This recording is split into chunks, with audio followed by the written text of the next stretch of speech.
ओम श्री गणेशाय नमः। छठे अध्याय का शुभारंभ करते हैं। इसके 5 प्रधान देव माने गए हैं। श्री राधे राधे। 5 देव एक ही हैं, उनमें भेद बुद्धि मत करो। शिव और पार्वती के विवाह के समय भी श्री गणेश का पूजन किया गया था। गणपति भी ब्रह्म रूप हैं, वे तो नित्य हैं, परंतु पार्वती के यहाँ उनका अवतार हुआ था। भले ही इन सब की भक्ति करो, परंतु यदि बालक कृष्ण की सेवा न करोगे तो सभी पूजा निष्फल होगी। श्री बालकृष्ण प्रेम का दान करते हैं। इस प्रेम के बिना ज्ञान शुष्क है, प्रेम के बिना ज्ञान की शोभा नहीं। दक्ष प्रजापति ने यज्ञ किया, मगर उसने भेद बुद्धि रखने के कारण शिवजी की पूजा नहीं की, अतः उसके यज्ञ में विघ्न आया। श्री राधे राधे। यह शरीर पंचायतन है, पंच तत्वों का यह शरीर रचा हुआ है। एक एक तत्व का एक एक देव है, इसलिए 5 प्रधान देव माने गए हैं। श्री राधे राधे। प्रथम तत्व गणेश। गणेश की उपासना से विघ्नों का नाश होता है। गणेश विघ्न हरता है। गणेश पूजन से तुम्हारे सत्कार्य में विघ्न नहीं आएगा। दूसरा जल तत्व शिव। शिव की उपासना करने से ज्ञान मिलता है। तीसरा तेज तत्व सूर्य। सूर्य की उपासना हमें निरोगी बनाती है। पृथ्वी पर सूर्य प्रत्यक्ष साक्षात देव हैं। एक नास्तिक ने मुझसे भगवान के दर्शन कराने के लिए कहा।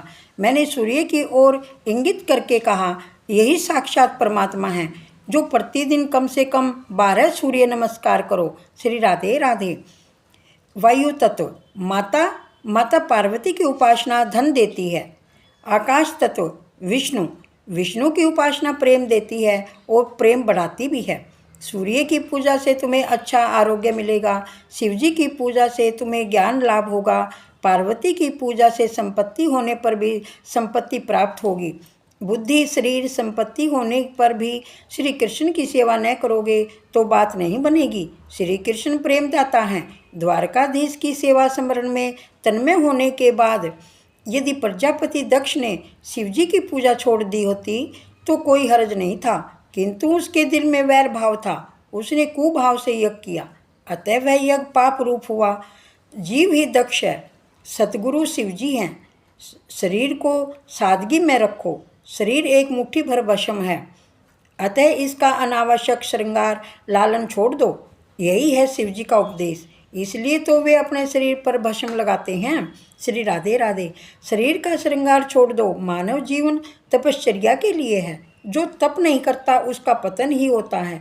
मानव जीवन का लक्ष्य भोग नहीं, भजन है, ईश्वर भजन है। समभाव और सद्भाव सिद्ध करने के लिए सत्संग की जरूरत होती है।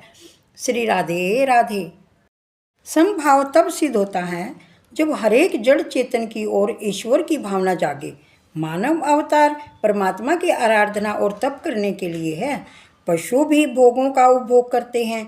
यदि मनुष्य केवल भोग के पीछे ही दीवाना हो जाए तो फिर उसमें और पशु में कौन सा भेद रह जाएगा।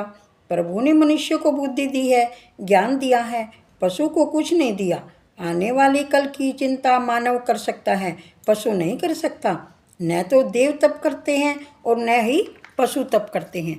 देव पुण्य का भोग कर सकते हैं, तपश्चर्या का अधिकार केवल मनुष्यों को ही है। श्री राधे राधे।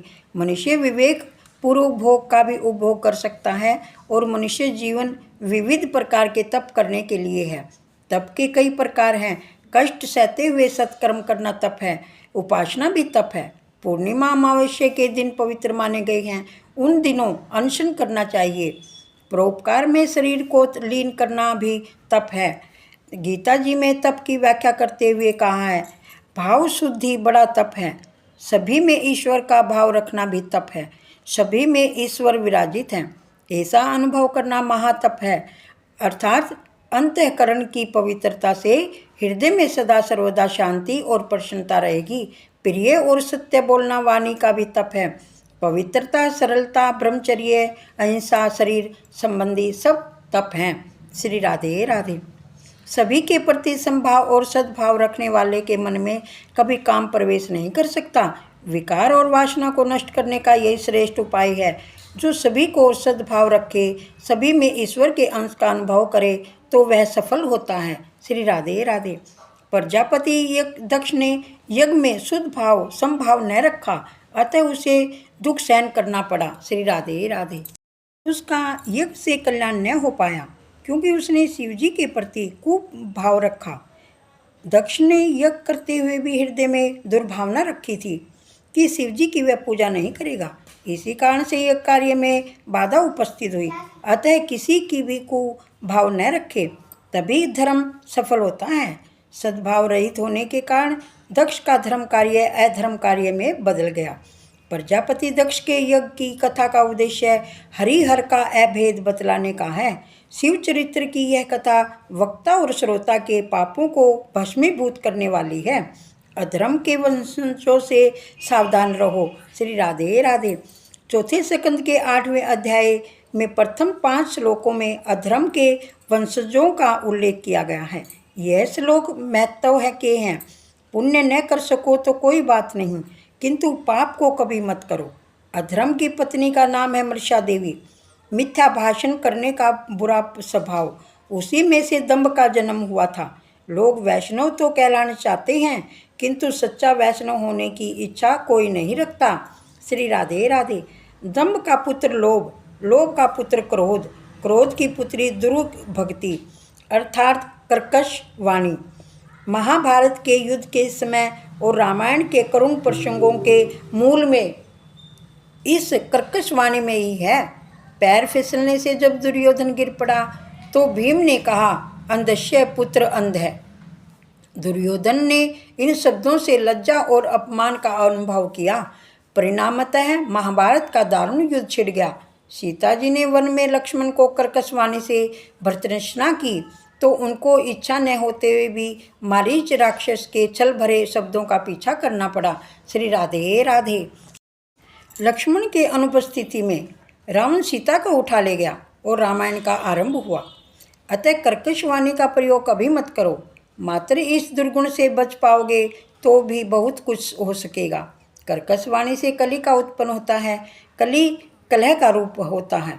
भागवत का उद्देश्य है इंद्रियों को हरि रस में डुबो कर रखना।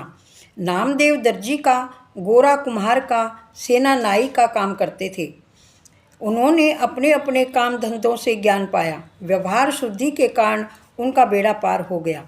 अब अर्थ प्रकरण का आरंभ होता है। शांति संपत्ति से नहीं, किंतु संयम, सदाचार और अच्छे संस्कारों से प्राप्त होती है। संपत्ति से विकार वासना बढ़ती है। अतः धर्म का प्रकरण पहले आता है और अर्थ का बाद में। अब ध्रुव जी का आख्यान आ रहा है। उत्तानपाद की कथा जीव मात्र की कथा है। श्री राधे राधे।